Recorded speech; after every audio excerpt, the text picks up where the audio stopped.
Very good morning बेटा। Last time हमने cell cycle and cell division में दो टॉपिक कवर कर लिए थे। एक हमने सेल साइकिल फर्स्ट लेक्चर में और सेकंड लेक्चर हमने किया था अबाउट द माइटोसिस। नेक्स्ट हम करेंगे आज मियोसिस। मियोसिस के लिए पहले आपको कुछ बेसिक्स मियोसिस के पता होना चाहिए। मियोसिस एक डिवीजन है, ठीक है। दो तरह की डिविजन्स होती हैं, एक होती है माइटोसिस, एक होती है मियोसिस, ठीक है। जब भी किसी इंडिविजुअल की ग्रोथ चल रही है तो सिर्फ और सिर्फ एक ही डिवीजन होगी, that is mitosis. Meiosis growth के लिए नहीं चलती है। मियोसिस कब होगी? When there is formation of gamete, ठीक है। ऐसा क्यों है? क्योंकि gamete are invariably haploid. Important question for your objective NEET के लिए। गैमीट क्या है? These are haploid in nature. इसका मतलब जिन भी ऑर्गेनिज्म में when there is formation of gametes, gametes बनने के लिए प्रोसेस कौन सी होगी? मियोसिस, क्योंकि इससे क्रोमोसोम नंबर हाफ हो जाता है, ठीक है। पहले जो मदर सेल होता है it is diploid in nature, ठीक है, और उस डिप्लॉयड में मियोसिस होने के बाद नंबर कैसा रह जाता है? क्रोमोसोम का हाफ रह जाता है, और वो हाफ क्रोमोसोम नंबर किससे आएगा? मियोसिस से आएगा, ठीक है। तो पहला किस में याद रखोगे आप? गैमीट में। दूसरा when there is formation of spore, ठीक है। Spores are also haploid in nature, ठीक है। स्पोर्स जो बनते हैं ये फिर से हैप्लॉइड नेचर होते हैं, हैप्लॉइड नेचर होगा इनका। तो ये स्पोर्स किस में प्रेजेंट होते हैं? These are present in plants, ठीक है। तो मियोसिस हमें कहाँ कहाँ देखने को मिलेंगी? ऐसे सेल्स जिनमें डिवीजन के बाद क्रोमोसोम नंबर क्या हो जाता है? हाफ हो जाता है। वहां से डिवीजन कौन सी हो रही है? वहां डिवीजन होगी मियोसिस। तो वो सेल्स एक्चुअल में हैं स्पर्मेटोसाइट्स, जो आगे बनाएंगे स्पर्म्स, या फिर अगर हम फीमेल में एग्जांपल ले रहे हैं तो oocyte, जो आगे बनाएंगे ओवम, ठीक है। और स्पोर्स ये हमें प्लांट्स में देखने को मिलेंगे, ठीक है। आगे हम मोस्टली सारी एनसीईआरटी कवर करेंगे, क्योंकि नीट एग्जाम सारा आपका एनसीईआरटी बेस्ड होगा। यहाँ पे जो जो इंपॉर्टेंट चीजें होंगी फॉर योर एग्जाम वो सारी डिस्कस करी जाएंगी। तो देखिए मियोसिस, प्रोडक्शन ऑफ ऑफस्प्रिंग मतलब नई जनरेशन जो बन रही है, ठीक है। प्रोजेनी, ऑफस्प्रिंग एक ही वर्ड है। बाय द सेक्सुअल रिप्रोडक्शन, जब भी किसी ऑर्गेनिज्म के अंदर सेक्सुअल रिप्रोडक्शन हो रही है। Include the fusion of two gametes, मतलब जब कोई नया ऑर्गेनिज्म बना सेक्सुअल रिप्रोडक्शन में, तो हमें पता है सेक्सुअल रिप्रोडक्शन में नया ऑर्गेनिज्म कैसे बना? By the fusion of two gametes. इन दोनों गैमीट में एक गैमीट होगा मेल, एक गैमीट होगा फीमेल। अच्छा, to gametes each with a complete haploid set of chromosome. तो हर एक गैमीट में एक गैमीट कौन सा होगा? मेल, एक गैमीट कौन सा होगा? फीमेल। ईच विद, हर एक के पास क्या है? Complete haploid set of chromosome. ये भी क्या है? n नंबर ऑफ क्रोमोसोम के साथ, ये भी क्या है? n नंबर ऑफ क्रोमोसोम के साथ। जब n आपस में मिल जाएंगे then there is formation of 2n, ठीक है। अच्छा, gametes are formed from specialised diploid cell. Special diploid cell से गैमीट बनते हैं, ठीक है। सारी तरह के डिप्लॉइड सेल से नहीं बनते हैं। तो देखो हमारी बॉडी के अंदर दो तरह के सेल्स हैं, एक है सोमैटिक सेल्स और एक ऐसे हैं जो गैमीट्स बनाते हैं, गैमीट बनाने वाले सेल्स, जिनको हम जर्म सेल्स बोल देते हैं, स्पर्मेटोसाइट्स एंड oocytes, ठीक है। तो स्पेशल डिप्लॉइड सेल्स कौन से हुए? जिन्होंने गैमीट्स बनाने हैं, जैसे spermatocytes and oocytes। This specialised kind of the cell division that reduces the chromosome number. तो इस डिवीजन को भी हम क्या बोल रहे हैं? स्पेशल टाइप ऑफ डिवीजन है, जिसमें क्या हो रहा है? क्रोमोसोम नंबर हाफ हो रहा है, क्रोमोसोम नंबर बाई हाफ, ठीक है। क्रोमोसोम नंबर कैसा हो गया? हाफ हो गया। पहले कैसा था? 2n नंबर था, अब नंबर कैसा हो गया? हाफ हो गया, ठीक है। क्लियर?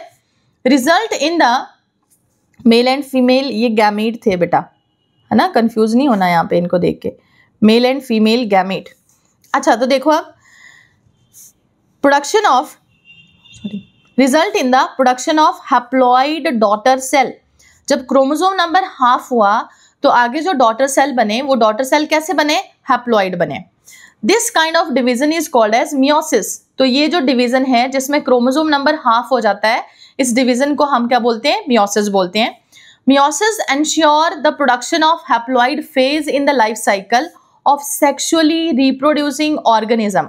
मियोसिस हमेशा बेटा, जब भी मियोसिस होगी क्रोमोसोम नंबर हाफ ही होगा। तो ये क्या इंश्योर करता है? प्रोडक्शन ऑफ हैप्लॉइड फेज, मतलब जिसमें क्रोमोसोम नंबर कैसा हो गया? हाफ हो गया। In the life cycle of sexually reproducing organism. तो best example for sexually reproducing organism हम ले सकते हैं ह्यूमन बीइंग। तो ह्यूमन बीइंग के लाइफ साइकिल में एक हैप्लॉइड फेज बन के आती है, जो एक्चुअल में क्या है, ह्यूमन बीइंग के अंदर गैमीट्स, ठीक है। तो गैमीट्स फॉर्मेशन होगी। गैमीट किसकी वजह से बन रहे हैं, मियोसिस की वजह से बन रहे हैं।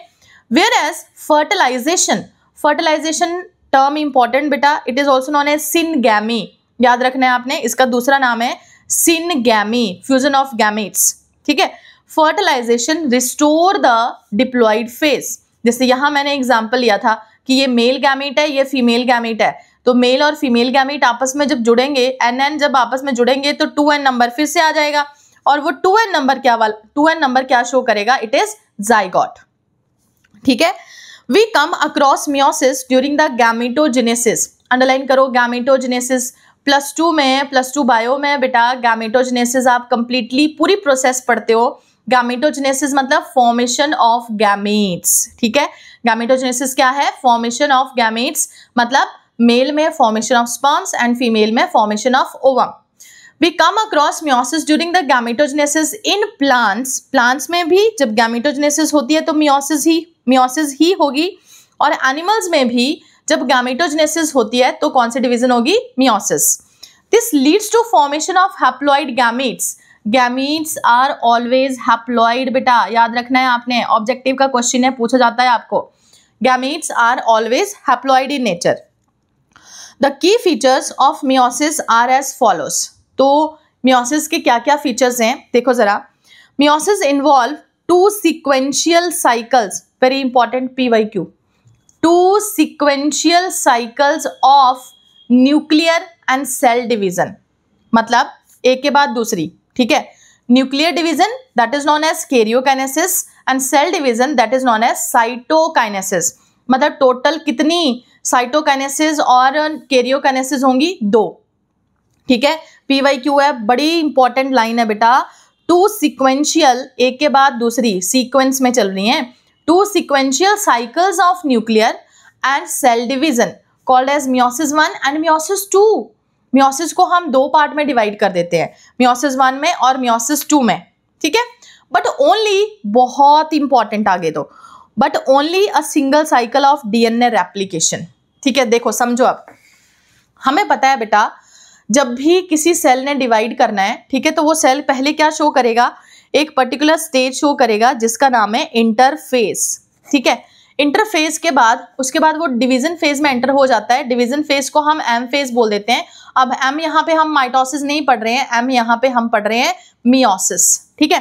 तो देखो इंटरफेज में एक सेल क्या करता है, अपने आप को प्रिपेयर करता है डिवीजन के लिए, तो इंटरफेज में तो वही फेजेस रहेंगी, that is G1, S and G2, ठीक है। और अगर हमें S अच्छी तरह से याद है तो S फेज में हमने क्या किया था, S में there is replication of DNA, replication of DNA मतलब DNA का अमाउंट बढ़ जाएगा, ठीक है। क्रोमोसोम नंबर उतना ही है, क्रोमोसोम नंबर नहीं चेंज होगा, क्रोमोसोम नंबर कैसा है, सेम है, सिर्फ DNA की रेप्लिकेशन हुई, DNA का अमाउंट बढ़ गया। क्लियर, कौन सी फेज में, S फेज में। तो ध्यान दो, पहले मान लो कोई सेल था, ठीक है, उस सेल का खुद कैसा है, वो डिप्लॉयड इन नेचर है ना, इंटरफेज में एंटर कर गया है। जब इंटरफेज खत्म हो जाएगी, मतलब अगर मैं यहाँ पे G2 शो कर दूंगी, ये G2 है, ठीक है, जब इंटरफेज खत्म हो जाएगी तब भी वो कैसा रहेगा, डिप्लॉयड इन नेचर ही रहेगा, ठीक है, क्रोमोसोम नंबर नहीं बदलेगा। जैसे मैंने एग्जांपल लिया, यहाँ पे क्रोमोसोम नंबर 46 था, तो यहाँ पे भी क्रोमोसोम नंबर कैसा रहेगा, 46 ही रहेगा, वो थोड़ी ना बदला, उतना ही रहा, है ना। सिर्फ क्या होगा, DNA का अमाउंट बढ़ जाएगा। वो कैसे बढ़ेगा, ध्यान दो कैसे हम शो करेंगे। पहले मान लो किसी सेल के अंदर जो क्रोमोसोम थे वो इस तरह से हमें नजर आ रहे थे सिंगल स्टैंडर्ड, पहले यहाँ पे 46 क्रोमोसोम पड़े हुए थे, वो 46 क्रोमोसोम कैसे पड़े हुए हैं, सिंगल स्टैंडर्ड फॉर्म में पड़े हुए हैं। अब वही 46 क्रोमोसोम S के बाद सिंगल स्टैंडर्ड फॉर्म में हमें नहीं मिलेंगे, they are present in double standard form, ठीक है, ये ऐसे, ठीक है। पिछले लेक्चर में ये मैंने आपको अच्छी तरह से समझाया था, डबल स्टैंडर्ड फॉर्म, ठीक है। तो इस डबल स्टैंडर्ड फॉर्म में अब हम क्या दिखा रहे हैं, इस डबल स्टैंडर्ड फॉर्म में हम दिखा रहे हैं कि ये वाली जो क्रोमेटिड थी ये इसके पास पहले से ही थी, मतलब इट इज ओरिजिनल क्रोमेटिड, और ये वाली जो क्रोमेटिड है यहाँ पे ये DNA नया सिंथेसाइज हुआ, तो इसको हम क्या बोल देंगे, इट इज रेप्लिकेटेड डीएनए। कैसा डीएनए है, रेप्लिकेटेड डीएनए। समझ आ गई बात, ठीक है। उसके बाद अब ये क्या करेगा, मियोसिस करेगा। मतलब आप देखो एक सेल है, इस सेल के अंदर टोटल क्रोमोसोम कितने पड़े हुए हैं, 46 पड़े हुए हैं, और वो सारे के सारे क्रोमोसोम कैसे हैं, ऐसे हैं, डबल स्टैंडर्ड, ठीक है। अब इनमें क्या होगी, इनमें एक प्रोसेस चलेगी that is known as meiosis, ठीक है। अब देखो एक और चीज आपने ध्यान देनी है, अगर हमने 46 क्रोमोसोम यहाँ पे बोला तो इन 46 क्रोमोसोम में ये 46 क्रोमोसोम कैसे आए, 23 क्रोमोसोम आए थे मदर वाली साइड से, 23 क्रोमोसोम आए थे फादर वाली साइड से, ठीक है। तो इनको हम डिफ्रेंशिएट करने के लिए हम क्या करते हैं, इनको या तो ऐसे शेड कर देते हैं, जैसे मान लो मैंने इसको शेड कर दिया पूरे को, तो ये क्या शो कर रहा है, इट इज कंप्लीटली मैटरनल, ठीक है। इसको मैंने शेड कर दिया तो ये क्या है, मान लो ये भी क्या है, इट इज कंप्लीटली मैटरनल। ये बच गया पैटर्नल, पैटर्नल, ये भी मान लो पैटर्नल, ठीक है, फादर वाली साइड से आया हुआ। ठीक है, क्लियर बेटा। तो नेक्स्ट देखो अब फिर से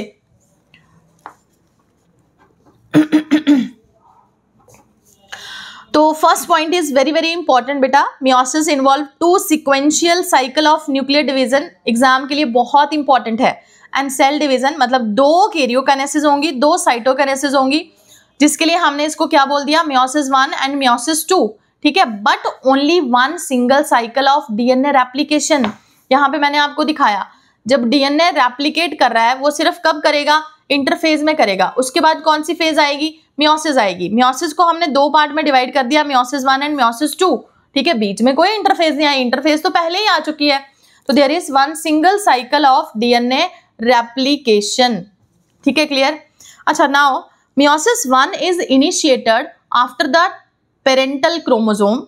मियोसिस 1 कब स्टार्ट होगी, after the parental chromosome, parental में दोनों आगे, maternal and paternal, have replicated to produce the identical sister chromatid at S phase। ये मैंने अभी आपको समझाया।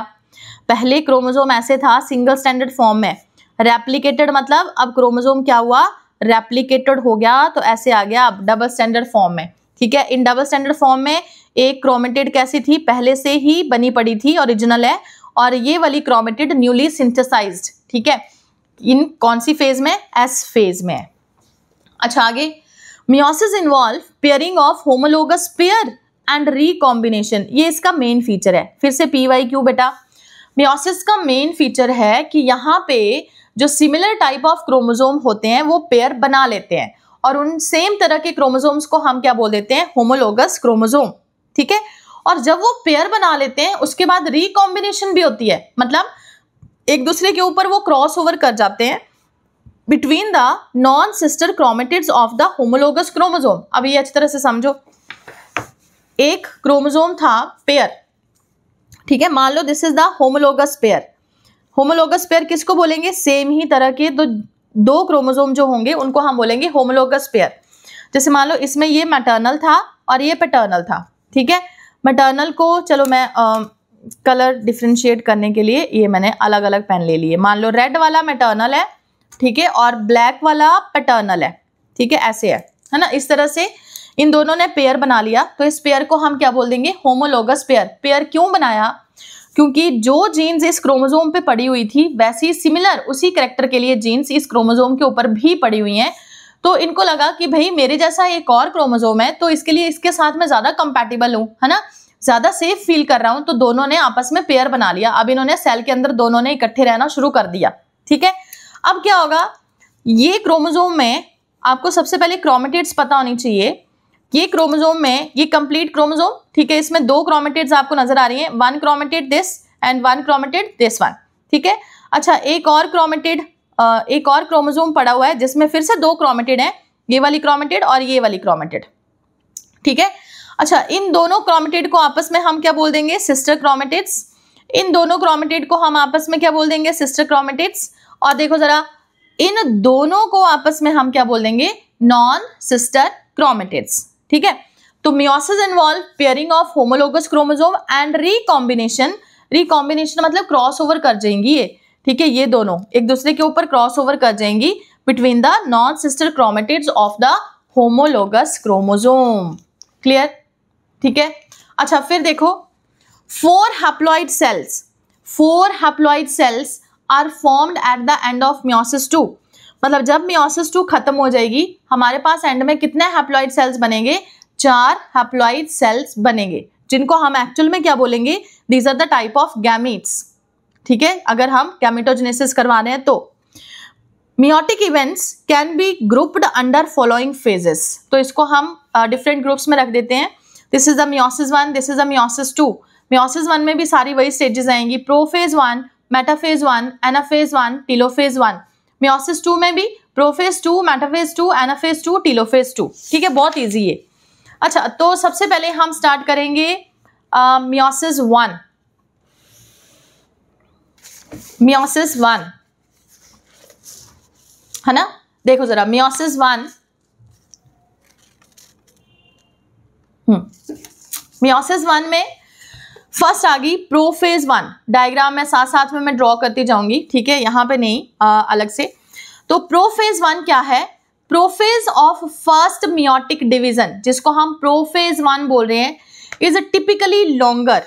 ये बेटा इंपॉर्टेंट क्वेश्चन है, सबसे लंबी फेज है। ठीक है, and it is more complex. ये भी इंपॉर्टेंट वर्ड है, मोर कम्प्लेक्स।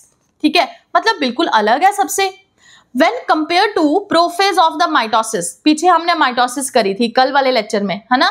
तो माइटोसिस की प्रोफेज के साथ अगर इसको हम कंपेयर करें, it is much longer and more complex. ठीक है, prophase 1 it has been further subdivided into following 5 phases. पहले आपको इसकी 5 फेजेस याद करनी है। ठीक है, बट वो 5 फेजेस किस बेस पे हैं? On the basis of chromosomal behaviour. ये आपको ऑब्जेक्टिव में क्वेश्चन पूछ सकते हैं बेटा, किस बेस पे हमने 5 फेजेस बनाई? On the basis of chromosomal behaviour. क्या नाम है उनके? लैप्टोटीन, जाइगोटीन, पैकेटीन, डिप्लोटीन एंड डायाकाइनेसिस। ठीक है, क्या क्या नाम है? लैप्टोटीन, जाइगोटीन, पैकेटीन, डिप्लोटीन एंड डायाकाइनेसिस। ठीक है, ये 5 फेजेस के नाम है। जल्दी से ये 5 फेजेस के नाम सारे याद करो, सबको याद होनी चाहिए। अच्छा, उसके बाद देखो ड्यूरिंग लैप्टोटीन, पहली फेज हम स्टार्ट कर रहे हैं। Leptotene stage, chromosome become gradually visible under the light microscope. ध्यान दो, ठीक है, ऐसा हमने क्यों बोला? क्यों बोला भाई? देखो क्यों ऐसे बोल रहे हैं? क्योंकि पहले अभी क्या चल रही थी? पहले चल रही थी इंटरफेज, है ना। तो इंटरफेज में हमें कैसा नजर आ रहा था? एक सेल, इस तरह से एक सेल था। ठीक है, सेल के अंदर ये न्यूक्लियस था, और बेटा न्यूक्लियस के अंदर जो जेनेटिक मटेरियल था वो फिलहाल हमें इस तरह से नजर आ रहा था। ठीक है, अब हम सीधा ही एंटर कर गए मियोसिस 1 की प्रोफेज 1 में। प्रोफेज 1 की स्टेज है अब लैप्टोटीन। लैप्टोटीन में ये जो जेनेटिक मटेरियल है ये क्रोमेटिड की फॉर्म में नजर नहीं आ रहा, क्रोमेटिड की फॉर्म में नहीं नजर आ रहा। ये किस फॉर्म में नजर आएगा? अब in the form of chromosome. Chromosome की फॉर्म में दिखना शुरू हो जाएगा। ठीक है, तो देखो क्रोमोसोम कैसे बनेंगे? These are long thread like, इस तरह से लॉन्ग थ्रेड लाइक स्ट्रक्चर की फॉर्म में ऐसे क्रोमोसोम दिखना शुरू हो जाएंगे। ठीक है, तो देखो gradually visible under light microscope, यही लाइन एज इट इज आप याद करोगे एग्जाम के लिए। ठीक है, ग्रेजुअली मतलब धीरे धीरे, visible under the light microscope, हौली हौली हमें माइक्रोस्कोप के नीचे दिखना शुरू हो जाएंगे। माइक्रोस्कोप कौन सा यूज किया जा रहा है? लाइट माइक्रोस्कोप यूज किया जा रहा है। कंपैक्शन ऑफ क्रोमोसोम, जैसे जैसे ये कंपैक्ट होते जाएंगे, जुड़ते जाएंगे, compaction of chromosome continue throughout the leptotene, और ये पूरी लैप्टोटीन में चलता ही रहेगा। जैसे अभी देखो लंबे लंबे हमने थ्रेड लाइक स्ट्रक्चर बनाना शुरू कर दिए ना। ठीक है, इस तरह से लॉन्ग थ्रेड लाइक स्ट्रक्चर दिखना शुरू हो गए। अब धीरे धीरे कंपैक्ट होके इन्होंने किसकी फॉर्म में आना है? क्रोमोसोम की फॉर्म में आना शुरू कर देना है, ऐसे बनना शुरू हो जाएंगे। ठीक है, clear? In the form of chromosome. अच्छा, फिर देखो आगे अब next, this is followed by, बस इतना सा ही करना हमने लैप्टोटीन में। ठीक है, अपने नीट एग्जाम के लिए हम सिर्फ यही चीजें करेंगे लैप्टोटीन में कि भाई कंपैक्शन हो रही है, पूरी लैप्टोटीन में कंपैक्शन चलती रहेगी, कंपैक्ट होना शुरू हो जाएंगे, कंपैक्ट होते रहेंगे, और लाइट माइक्रोस्कोप के अंदर हमें वो दिखना भी शुरू हो जाएंगे। अब आते हैं सेकंड स्टेज की तरफ। ठीक है, it is followed by second stage of prophase 1 which is known as zygotene. Leptotene के बाद क्या आ रही थी? जाइगोटीन आ रही थी।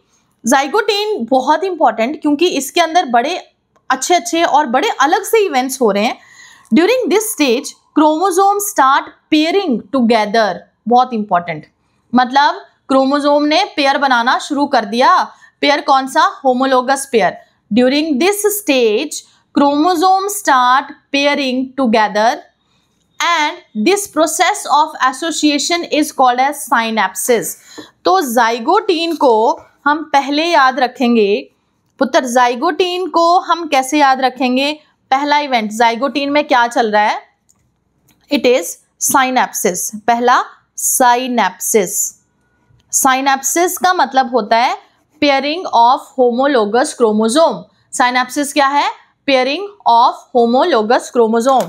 जैसे मान लो जो सिमिलर टाइप ऑफ क्रोमोसोम है, सिमिलर का मतलब जिन क्रोमोसोम के ऊपर सेम ही कैरेक्टर के लिए जीन पड़ी हुई है, वो वाले क्रोमोसोम. जैसे देखो, मान लो ये वाला मैटरनल था, ये वाला पैटर्नल था, ठीक है, बट इन दोनों क्रोमोसोम के ऊपर सेम कैरेक्टर के लिए जीन पड़ी हुई है, तो ये दोनों क्रोमोसोम एक दूसरे के पास आना शुरू हो गए. मतलब इन क्रोमोसोम्स की पेयरिंग होना शुरू होगी. ये जो हम पहले ले रहे थे ना, एक क्रोमोसोम के अंदर कितने एक सेल के अंदर कितने क्रोमोसोम पड़े हुए हैं? 46 क्रोमोसोम पड़े हुए हैं. वो 46 क्रोमोसोम अब पेयर की फॉर्म में आना शुरू हो रहे हैं, पेयर बन रहे हैं उनके, ठीक है, पेयर की फॉर्म में आना स्टार्ट हुए हैं. तो वो कितने पेयर बना लेंगे? 23 पेयर बना लेंगे. कितने पेयर बनाएंगे? 23 पेयर बना लेंगे बेटा. क्लियर? ठीक है. And this pairing of homologous chromosome is known as synapsis. क्या बोला जाता है इस पेयरिंग को? It is known as synapsis. ठीक है, क्लियर है ना? अच्छा, आगे देखो. Such paired chromosome are called as homologous chromosome. बहुत इंपॉर्टेंट. सिंपल आपको ऐसे भी पूछ सकते हैं कि होमोलोगस क्रोमोसोम कौन सी स्टेज में बनता है? होमोलोगस क्रोमोसोम कब बनता है बेटा? प्रोफेज 1 की जाइगोटीन स्टेज में होमोलोगस क्रोमोसोम बनेगा. ठीक है, पेयर बनेगा. इलेक्ट्रॉन माइक्रोग्राफ, मतलब जब इलेक्ट्रॉन माइक्रोस्कोप के नीचे हमने इसको स्टडी किया, उसके बाद उसको शो करा डायग्राम में, तो electron micrograph of this stage indicate that, क्या दिखाता है, क्या शो करता है? Chromosome synapsis is accompanied by formation of complex structure that is known as synaptonemal complex. बहुत इंपॉर्टेंट. पहला एक चीज हमने करी कि जाइगोटीन में क्या हो रहा है? There is synapsis. दूसरा होमोलोगस पेयर. साइनेप्सिस मतलब होमोलोगस क्रोमोसोम बन गए. ठीक है, जो इंपॉर्टेंट क्वेश्चन है नीट में आएंगे. ठीक है. और तीसरा साइनेप्टोनिमल कॉम्प्लेक्स की वजह से, ठीक है, कॉम्प्लेक्स की वजह से वो पेयर बना रहे हैं. और complex is a type of protein. ठीक है, एक प्रोटीन है ये, जिसकी वजह से वो पेयर बना रहे हैं. जो सिमिलर कैरेक्टर के लिए क्रोमोसोम्स हैं वो पास पास आ रहे हैं. तो देखो किस तरह से ये बनता है ना. ये मैंने यहाँ पे शो करा था कि ये मैटरनल है, ये पैटर्नल है. ठीक है, ये दोनों पास आ गए हैं, बट ये पास किसकी हेल्प से आए? यहाँ पे एक कॉम्प्लेक्स बनेगा. It is ladder like structure. ऐसे एक लैडर लाइक स्ट्रक्चर बनता है. ठीक है, जो इनको ऐसे जोड़ता है. एक प्रोटीन है जो इनको एक दूसरे के पास लेके आता है, और इस प्रोटीन को हम कॉम्प्लेक्स बोल देते हैं. इस कॉम्प्लेक्स का नाम क्या है? साइनेप्टोनिमल कॉम्प्लेक्स. ठीक है, क्या बोलेंगे इसको? साइनेप्टोनिमल कॉम्प्लेक्स. क्लियर बेटा? अच्छा, अब इस कॉम्प्लेक्स की वजह से जब दोनों पास आ गए ना, तो ये मतलब कितने क्रोमोसोम है टोटल? ये टोटल 2 क्रोमोसोम है. ठीक है, तो इनको हम क्या बोल देंगे? These are known as bivalent. क्या बोल देंगे? दोनों क्रोमोसोम को बाईवेलेंट बोल देंगे. ठीक है, या फिर आपके एनसीईआरटी में एक और वर्ड लिखा हुआ है इसके लिए, टेट्राड. अब देखो, टेट्राड का मतलब तो क्या होता है? 4, है ना. बट यहाँ पे फिलहाल के लिए हमें कितने क्रोमेटिड्स नजर आ रहे हैं? जो अभी मैंने बनाए हैं वो तो 2 ही दिख रहे हैं. आप बोलोगे नहीं बेटा, यहाँ पे हर एक क्रोमोसोम के पास एक्चुअल में कितने क्रोमेटिड्स हैं? 2 ही क्रोमेटिड्स हैं. ठीक है, हर एक क्रोमोसोम के पास कितने क्रोमेटिड्स पड़े हुए हैं? 2 क्रोमेटिड्स पड़े हुए हैं. बस वो 2 क्रोमेटिड्स हमें नजर नहीं आ रहे. ठीक है, हमें, क्योंकि वो दोनों क्रोमेटिड्स एक दूसरे के बहुत पास पड़े हुए हैं, इसलिए वो हमें इसलिए वो हमें, क्योंकि बहुत पास पड़े हुए हैं, इसलिए हमें वो एक ही नजर आ रहा है. ठीक है, क्लियर बेटा? तो यहाँ पे एक नहीं, कितने क्रोमेटिड्स होंगे? 2. तो एक क्रोमोसोम के पास 2 क्रोमेटिड्स, दूसरे क्रोमोसोम के पास 2 क्रोमेटिड्स, टोटल कितने क्रोमेटिड्स हो गए? 4. इसलिए हमने इसको बोल दिया टेट्राड. क्या बोलेंगे? टेट्राड. ठीक है, क्लियर? तो देखो, the complex formed by A pair of synapse to homologous chromosome is called as very important bivalent or a tetrad. ये भी आपको क्वेश्चन पूछ सकते हैं कि बाइवेलेंट में कितनी क्रोमेटिड्स होती हैं? 4 होती हैं। बाइवेलेंट कहाँ नजर आता है? इट इज किसका है फीचर ये? It is of zygotene. और टेट्राड कहाँ बनता है? However, these are more clearly visible at the next stage. जो बाइवेलेंट या फिर टेट्राड है वो हमें ज्यादा अच्छी तरह से कहाँ नजर आएगा? इससे अगली स्टेज में नजर आएगा। अगली स्टेज कौन सी है? Pachytene. The first 2 stages of prophase 1 are relatively short lived. तो पहली 2 स्टेजेस कौन कौन सी? लैप्टोटीन और जाइगोटीन थोड़े टाइम के लिए हैं compare to the next stage that is known as pachytene stage. Pachytene ज्यादा लंबी चलेगी। During this stage 4 chromatids of each bivalent, बहुत इंपॉर्टेंट, हर एक बाइवेलेंट के पास कितनी क्रोमेटिड्स पड़ी हुई हैं? 4 क्रोमेटिड्स पड़ी हुई हैं।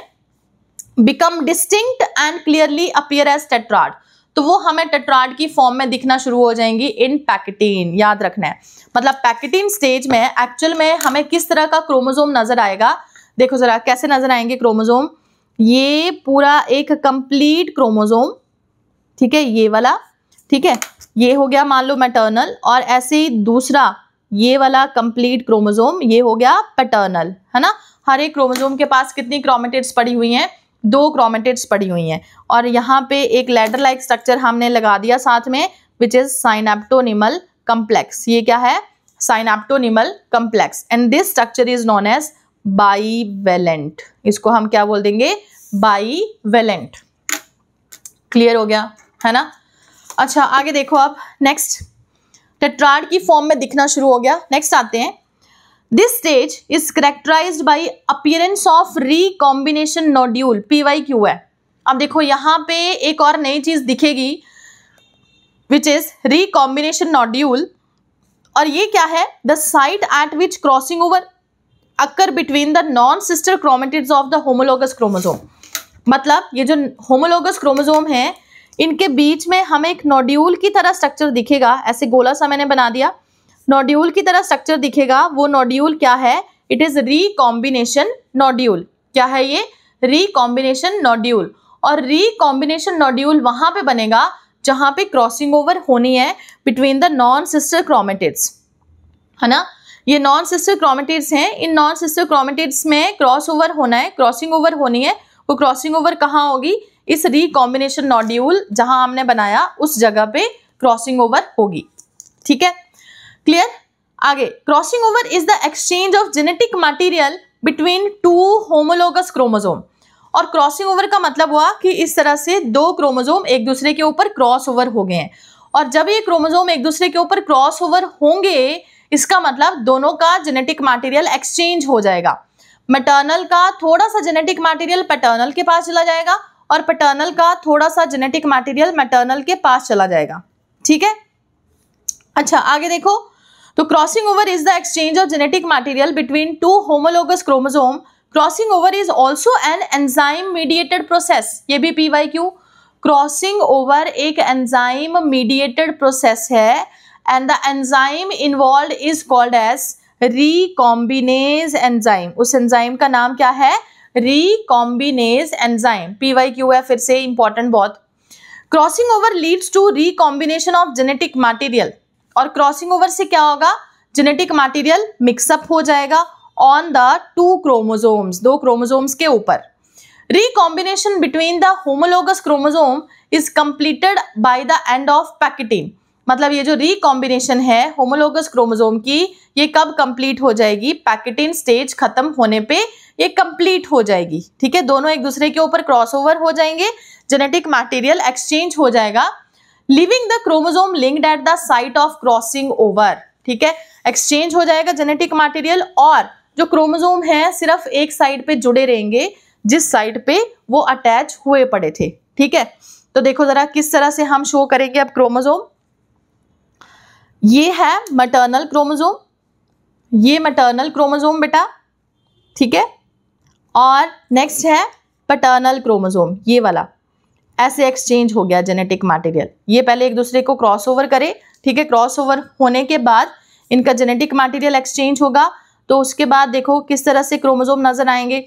ये मान लो मैटरनल, ठीक है। मैटरनल में पूरा मैटरनल नहीं रहेगा, ठीक है, इसमें आधा जेनेटिक मटेरियल किसका आ जाएगा, पैटर्नल का आ जाएगा। तो इस तरह से ये बन जाएंगे। तो ये देखो इतना सा जेनेटिक मटेरियल पैटर्नल का आ गया, लग गया पता एंड वाला, ठीक है। और दूसरा हमने पूरा क्या शो करा था पहले, पैटर्नल। अब उसमें भी पूरा पैटर्नल नहीं रहेगा, उसमें भी थोड़ा सा जेनेटिक मटेरियल किसका आ जाएगा, ऑफ मैटरनल आ जाएगा, ठीक है। तो ये देखो ये जेनेटिक मटेरियल एक्सचेंज हो गया, ठीक है। इसको अगर हम शेडेड शो करेंगे तो ज़्यादा अच्छी तरह से आपको पता चलेगा।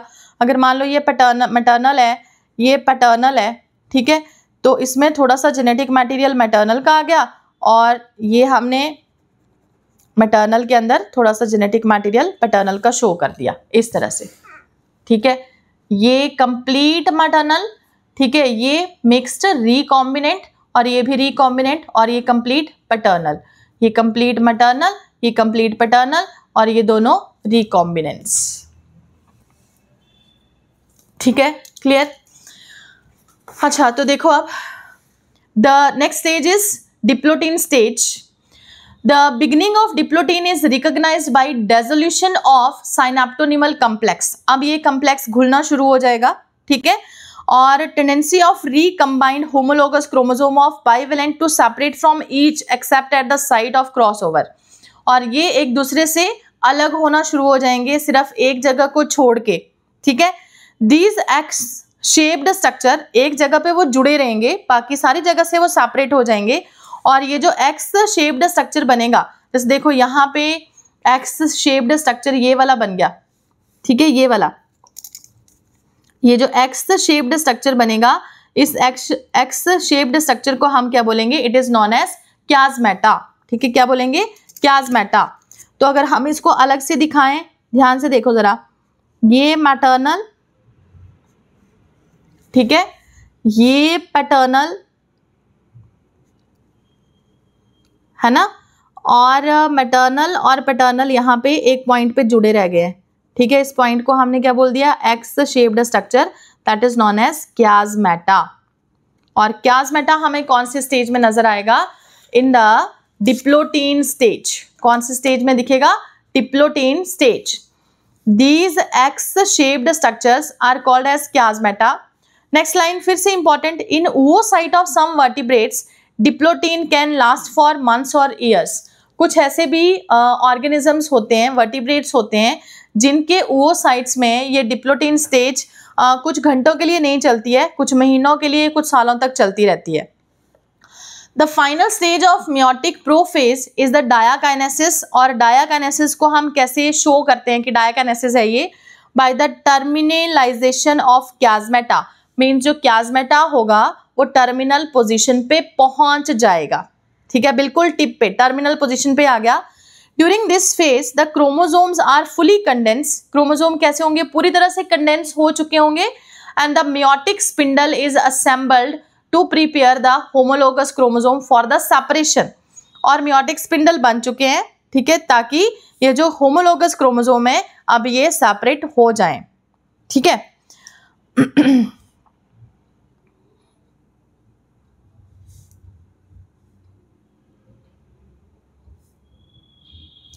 Bye the end of diakinesis the nucleolus disappear. अब जैसे ही ये प्रोफेज खत्म होगी, बाकी सारी चीजें तो हमें पहले से ही पता है, न्यूक्लियोलस डिसअपियर हो जाएगा, न्यूक्लियर एनवेल्प डिसअपियर हो जाएगा, ठीक है। और डायाकाइनेसिस क्या शो करता है, ट्रांजिशन टू मेटाफेज। तो बेटा आपकी एनसीईआरटी बुक में तो सिर्फ एक ही डायग्राम बनी पड़ी है फॉर प्रोफेज, ठीक है।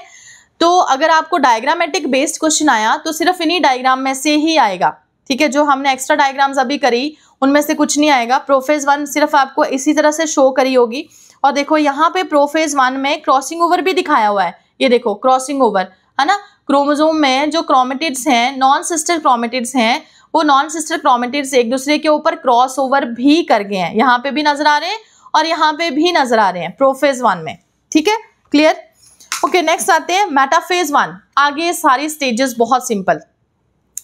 इन जनरल हम इन चीज़ों को याद करते हैं कि मेटाफेज में क्या होता है, एनाफेज में क्या होता है, टीलोफेज में क्या होता है। तो देखो मेटाफेज में सारे क्रोमोसोम इक्वेटर पे आ जाते हैं, एनाफेज में क्रोमोसोम एक दूसरे से सेपरेट हो जाते हैं, और टीलोफेज में वो अलग अलग सेल्स बनाने की कोशिश में पूरे पोल्स पे चले जाते हैं, ठीक है। तो देखो मेटाफेज 1 में क्या होगा, रहेगा अभी तक ये पेयर की फॉर्म में ही, होमोलोगस पेयर अभी तक सेपरेट नहीं होगा, ठीक है, वो दोनों पेयर इकट्ठे रहेंगे। कहाँ आ गए हैं, मेटाफेज स्टेज में आ गए हैं। तो ऑब्वियस है मेटाफेज स्टेज में there is formation of equatorial plate, but क्योंकि ये क्रोमोसोम पेयर में पड़े हुए हैं तो यहाँ पे एक इक्वेटोरियल प्लेट नहीं बनेगी। कितनी इक्वेटोरियल प्लेट्स बनेंगी, 2 इक्वेटोरियल प्लेट्स आर फॉर्म्ड, ठीक है। तो bivalent chromosome align on the equatorial plate, the microtubules from the opposite pole of spindle attach to the kinetochore of homologous chromosome. बहुत important line, bivalent chromosome, bivalent chromosome, ये देखो ये एक chromosome, ये एक क्रोमोसोम, ठीक है, ये दूसरा क्रोमोसोम, इसको हमने क्या बोल दिया, बाइवेलेंट क्रोमोसोम, ठीक है, बाइवेलेंट क्रोमोसोम। तो बाइवेलेंट क्रोमोसोम में, बाइवेलेंट क्रोमोसोम में ये वाला क्रोमोसोम, ये बाइवेलेंट क्रोमोसोम, ठीक है, बाइवेलेंट क्रोमोसोम में 2 क्रोमोसोम है, कहाँ आ गए हैं, इक्वेटोरियल प्लेट पे आ गए हैं, 2 इक्वेटोरियल प्लेट्स बनी है। अब इस क्रोमोसोम में डिस्क लाइक स्ट्रक्चर प्रेजेंट होगा, यहाँ पे पड़ा हुआ है, यहाँ पे भी पड़ा हुआ है ना, दोनों पड़े हुए हैं। तो ये जो डिस्क लाइक स्ट्रक्चर है, इस क्रोमोसोम के डिस्क लाइक स्ट्रक्चर कहाँ अटैच होंगे, एक पोल के स्पिंडल के साथ अटैच होंगे। मतलब इस क्रोमोसोम के दोनों काइनेटोकोर एक ही पोल के स्पिंडल के साथ जुड़े पड़े होंगे और इस क्रोमोसोम के दोनों काइनेटोकोर एक ही पोल के स्पिंडल के साथ जुड़े पड़े होंगे, ठीक है। देखो जरा समझ आया आप, the bivalent chromosome align at the equatorial plate, the microtubules, microtubules के क्या बने हैं, स्पिंडल बने हैं, from the opposite pole of the spindle attach to the kinetochore of homologous chromosomes. Clear, ठीक है। तो देखो this is the metaphase 1। Metaphase 1 में 2 इक्वेटोरियल प्लेट्स नजर आ रही हैं, ठीक है, ये एक क्रोमोसोम है, ये एक क्रोमोसोम है, इस क्रोमोसोम को देख रहे हैं हम कहाँ अटैच है, एक साइड पे अटैच हुआ पड़ा है इधर, ठीक है, ये वाला क्रोमोसोम भी इधर अटैच हुआ पड़ा है, ये वाला क्रोमोसोम एक साइड पे अटैच हुआ पड़ा है, ये वाला क्रोमोसोम इस साइड पे अटैच हुआ है, ठीक है। क्लियर, क्लियर हो गया। नेक्स्ट है एनाफेज 1। एनाफेज में अब क्या होगा, जो पेयर है होमोलोगस क्रोमोसोम का, जो पेयर है वो होमोलोगस क्रोमोसोम का पेयर एक दूसरे से अलग हो जाएगा, ठीक है, एक दूसरे से अलग हो जाएगा होमोलोगस पेयर, ठीक है। तो एनाफेज में क्या हुआ, जो होमोलोगस क्रोमोसोम का पेयर था उसमें से एक क्रोमोसोम देखो इधर चला गया। मान लो ये पूरा पेयर था ना, जैसे यहाँ पे ब्लू ब्लू पेयर पूरा शो करा हुआ है, ये वाला पेयर शो करा हुआ है, इस पेयर में से ये पूरा क्रोमोसोम उधर चला जाएगा, ये पूरा क्रोमोसोम इधर आ जाएगा इन एनाफेज 1। तो हमें नजर आ रहे हैं, देखो पेयर में से ये क्रोमोसोम इधर आ गया, पेयर में से ये क्रोमोसोम इधर आ गया, दूसरे पेयर में से ये क्रोमोसोम इधर चला गया, ये क्रोमोसोम इधर चला गया, ठीक है। तो एनाफेज 1 में homologous chromosome separate while the sister chromatids remain associated at their centromere। Confuse नहीं होना, एनाफेज 1 में होमोलोगस पेयर सेपरेट हो रहे हैं, ना कि सेंट्रोमियर स्प्लिट हो रहा है। सेंट्रोमियर स्प्लिट होगा इन एनाफेज 2। एनाफेज 1 में होमोलोगस पेयर सिर्फ अलग हुआ, ठीक है, clear. And this is the telophase 1। Telophase 1 में क्या दिख रहा है, अब ये हमारे पास, जैसे अगर हमने एनिमल का एग्जाम्पल लिया था तो एक फरो बनना स्टार्ट हो गया, साइटोप्लाज्म ने भी अलग अलग होना है। तो टीलोफेज 1 में दोनों अलग अलग पोल पे जाके ये अलग अलग क्रोमोसोम हमें नजर आ रहे हैं, ठीक है। एक पेयर में से एक क्रोमोसोम आया, दूसरे पेयर में से भी एक क्रोमोसोम आया, इस पेयर में से एक क्रोमोसोम, दूसरे क्रोमोसोम में से, दूसरे पेयर में से ये वाला क्रोमोसोम, ठीक है। उसके बाद आते हैं telophase 1। The nuclear membrane and nucleolus reappear and cytokinesis follows and this is called as dyad of the cell. और हमारे पास देखो यहाँ पे कितने बन गए, 2 सेल्स बन गए, इसको हम क्या बोलेंगे, dyad of the cells. Although in many cases chromosomes do undergo some dispersion.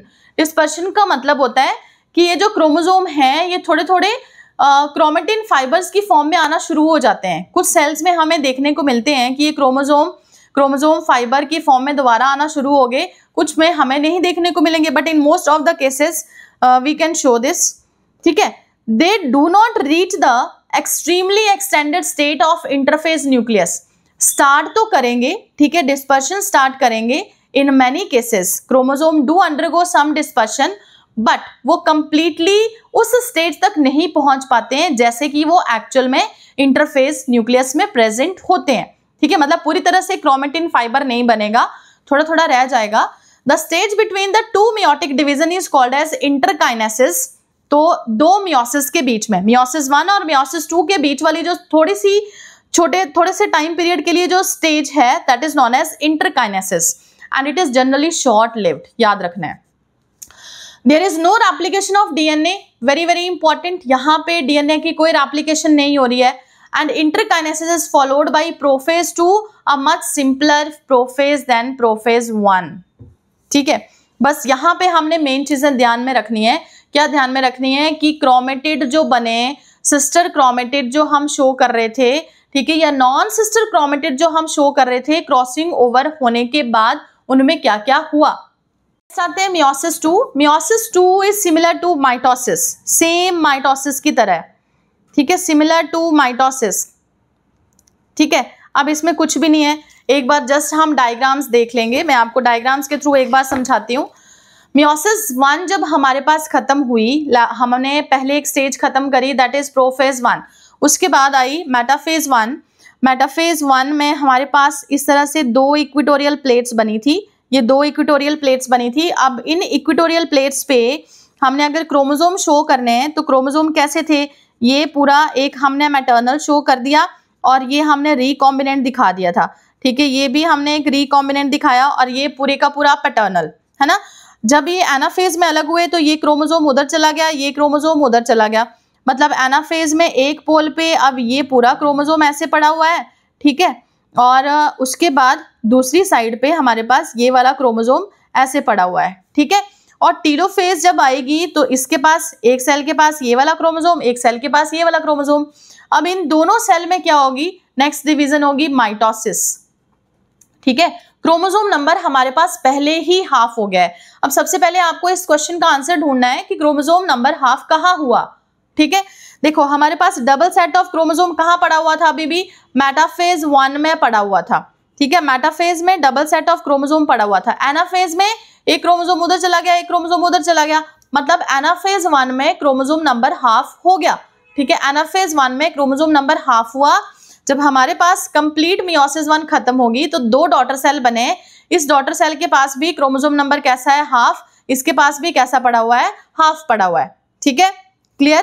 पहले मतलब ये 2n में थे, अब सिर्फ कैसे आ गए, nn में आ गए, है ना, क्लियर। अच्छा, अब माइटोसिस जब होगी तो इसके भी आगे दो डॉटर सेल बनेंगे, इसके भी आगे दो डॉटर सेल बन जाएंगे।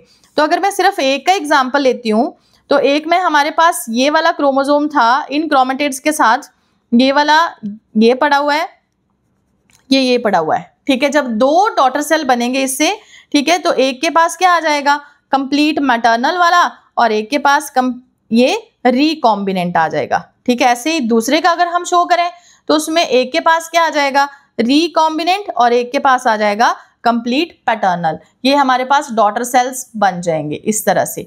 और ये भी कैसे होंगे, हैप्लॉइड हैप्लॉइड हैप्लॉइड हैप्लॉइड, जिनको हमने गैमीट्स बोला। तो माइटोसिस आपको अच्छी तरह से आती है। सबसे पहले प्रोफेज 2, ठीक है, प्रोफेज 2 में स्पिंडल पे ये सारे लगे होंगे। फिर उसके बाद आएगी मेटाफेज 2। मेटाफेज 2 में फिर से क्या होगा, इक्वेटर पे आ जाएंगे, सारे क्रोमोसोम आ जाएंगे इक्वेटर पे। अब एक के अंदर कितने क्रोमोसोम है, 23 क्रोमोसोम है, तो 23 क्रोमोसोम इक्वेटर पे आ जाएंगे इन मेटाफेज 2। ठीक है, फिर सेंट्रोमियर स्प्लिट हो जाएगा, एक क्रोमेटिड एक साइड चली जाएगी, दूसरी क्रोमेटिड दूसरी साइड चली जाएगी एनाफेज 2 में। ठीक है, टीलोफेज में फिर से एक पोल पे एक सिंगल क्रोमेटिड, एक क्रोमोसोम की, दूसरे पोल पे सिंगल क्रोमेटिड ऑफ उसी क्रोमोसोम की, और हमारे पास एंड में फिर यहाँ से कितने बनेंगे, 1 से 2, उससे भी 1 से 2, तो at the end there is formation of 4 daughter cells. तो देखो मियोसिस 2 में, meiosis 2 it is initiated immediately after the cytokinesis. Cytokinesis जैसे ही होगी उसके बाद फटाफट ये स्टार्ट हो जाएगी। Usually before the chromosome are fully elongated, chromosome decondense ना हो जाएं उससे पहले पहले ये स्टार्ट हो जाएगी। In contrast to meiosis 1, meiosis 2 resemble a normal mitosis. ठीक है, नॉर्मल माइटोसिस ये रिजेंबल करती है। न्यूक्लियर मेम्ब्रेन डिसअपियर हो जाएगी, the chromosome again become compact. Metaphase 2 में इक्वेटर पे आ जाएंगे, ठीक है, and the microtubules from the opposite pole of the spindle get attach to the kinetochore of sister chromatid, जैसे पहले था।